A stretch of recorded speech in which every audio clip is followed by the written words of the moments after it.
नौवां अध्याय मरणासन व्यक्ति के निमित्त किए जाने वाले कृत्य। गरुण जी बोले, हे प्रभु, आपने आतुरकालिक दान के संदर्भ में भली भांति कहा। अब मरणासन व्यक्ति के लिए जो कुछ करना चाहिए उसे बताइए। श्री भगवान ने कहा, हे तार्क्ष, जिस विधान से मनुष्य मरने पर सद्गति प्राप्त करते हैं, शरीर त्याग करने की उस विधि को मैं कहता हूँ। सुनो, कर्म के संबंध में जब प्राणी अपना शरीर छोड़ने लगता है तो उस समय तुलसी के समीप गोबर से एक मंडल की रचना करनी चाहिए। वहां उस मंडल के ऊपर तिल बिखेर कर कुशों को बिछाए। तदनंतर उनके ऊपर श्वेत वस्त्र के आसन पर शालिग्राम शिला को स्थापित करे, जहां पाप, दोष और भय को हरण करने वाली शालिग्राम शिला विद्यमान है। उसके सन्निधान में मरने से प्राणी की मुक्ति सुनिश्चित है। जहाँ जगत के ताप का हरण करने वाली तुलसी वृक्ष की छाया है, वहाँ मरने से सदैव मुक्ति ही होती है। जो मुक्ति दानादि कर्मों से दुर्लभ है, जिसके घर में तुलसी वृक्ष के लिए स्थान बना हुआ है, वह घर तीर्थ स्वरूप ही है। वहाँ यम के दूत प्रवेश नहीं करते। तुलसी की मंजरी से युक्त होकर जो प्राणी अपने प्राणों का परित्याग करता है, वह सैकड़ों पापों से युक्त हो तो भी यमराज उसे देख नहीं सकते। तुलसी के दल को मुख में रखकर तिल और कुश के आसन पर मरने वाला व्यक्ति पुत्रहीन हो तो भी निसंदेह विष्णुपुर को जाता है। तीनों प्रकार यानी काले, सफेद और भूरे के तिल, कुश और तुलसी, ये सब म्रियमान प्राणी को दुर्गति से बचा लेते हैं। यतः मेरे पसीने से तिल पैदा हुए हैं, अतः वे पवित्र हैं। असुर, दानव और दैत्य तिल को देखकर भाग जाते हैं। हे तार्क्ष, मेरे रोम से पैदा हुए दर्भ यानी कि कुश मेरी विभूति है, इसलिए उनके स्पर्श से ही मनुष्य को स्वर्ग की प्राप्ति होती है। कुश के मूल में ब्रह्मा, कुश के मध्य में जनार्दन और कुश के अग्रभाग में शंकर, इस प्रकार तीनों देवता कुश में स्थित रहते हैं। इसलिए कुश, अग्नि, मंत्र, तुलसी, ब्राह्मण और गौ ये बार बार उपयोग किए जाने पर भी निर्माल्य नहीं होते। पिंडदान में उपयोग किए गए दर्भ, कुश, प्रेत के निमित्त भोजन करने वाले ब्राह्मण, नीच के मुख से उच्चारित मंत्र, नीच संबंधी गौ और तुलसी तथा चिता की आग, ये सब निर्माल्य अर्थात अपवित्र, अतएव अग्राह्य होते हैं। गोबर से लीपी हुई और कुश बिछाकर संस्कार की हुई पृथ्वी पर आतुर मरणासन व्यक्ति को स्थापित करना चाहिए। अंतरिक्ष का परिहार करना चाहिए, अर्थात चौकी आदि पर नहीं रखना चाहिए। ब्रह्मा, विष्णु, रुद्र तथा अन्य सभी देवता और हुतासन, अग्नि, ये सभी मंडल पर विराजमान रहते हैं, इसलिए मंडल की रचना करनी चाहिए।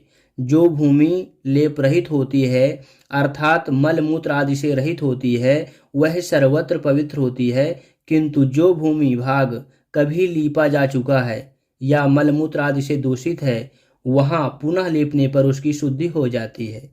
बिना लीपी हुई भूमि पर और चरपाई आदि पर या आकाश में भूमि की सतह से ऊपर राक्षस, पिशाच, भूत, प्रेत और यमदूत प्रविष्ट हो जाते हैं। इसलिए भूमि पर मंडल बनाए बिना अग्निहोत्र, श्राद्ध, ब्राह्मण भोजन, देव पूजन और आतुर व्यक्ति का स्थापन नहीं करना चाहिए। इसलिए लीपी हुई भूमि पर आतुर व्यक्ति को लिटाकर उसके मुख में स्वर्ण और रत्न का प्रक्षेप करके शालिग्राम स्वरूपी भगवान विष्णु का पादोदक देना चाहिए। जो शालिग्राम शिला के जल को बिंदु मात्र भी पीता है, वह सभी पापों से मुक्त हो वैकुंठ लोक में जाता है। इसलिए आतुर व्यक्ति को महापातक को नष्ट करने वाले गंगा जल को देना चाहिए। गंगा जल का पान सभी तीर्थों में किए जाने वाले स्नान, दान आदि के पुण्य रूपी फल को प्रदान करने वाला है। जो शरीर को शुद्ध करने वाले चंद्रायन व्रत को 1000 बार करता है और जो एक बार गंगा जल का पान करता है, वे दोनों समान फल वाले हैं। हे तार्क्ष, अग्नि के संबंध से जैसे रुई की राशि नष्ट हो जाती है, उसी प्रकार गंगा जल के पातक भस्मसात हो जाते हैं। जो सूर्य की किरणों से संतप्त गंगा के जल का पान करता है, वह सभी योनियों से छूटकर हरि के धाम को प्राप्त होता है। अन्य नदियां मनुष्य को जलावगाहन स्नान करने पर पवित्र करती हैं, किंतु गंगा जी तो दर्शन, स्पर्श, पान अथवा गंगा स्नान का कीर्तन करने मात्र से सैकड़ों हजारों पुण्य रहित पुरुष को भी पवित्र कर देती है। इसलिए संसार से पार लगा देने वाले गंगा जल को पीना चाहिए। जो व्यक्ति प्राणों के कंठगत होने पर गंगा गंगा ऐसा कहता है, वह विष्णु लोक को प्राप्त होता है और पुनः भूलोक में जन्म नहीं लेता। प्राणोत्क्रमण, प्राणों से निकलने के समय जो पुरुष श्रद्धायुक्त होकर मन से गंगा का चिंतन करता है, वह भी परम गति को प्राप्त होता है। अतः गंगा का ध्यान, गंगा को नमन, गंगा का संस्मरण करना चाहिए और गंगा जल का पान करना चाहिए। इसके बाद मोक्ष प्रदान करने वाली श्रीमद् भागवत की कथा को जितना संभव हो उतना श्रवण करना चाहिए। जो व्यक्ति अंत समय में श्रीमद् भागवत के एक श्लोक, आधे श्लोक अथवा एक पाद का भी पाठ करता है, वह ब्रह्मलोक को प्राप्त होकर पुनः संसार में कभी नहीं आता।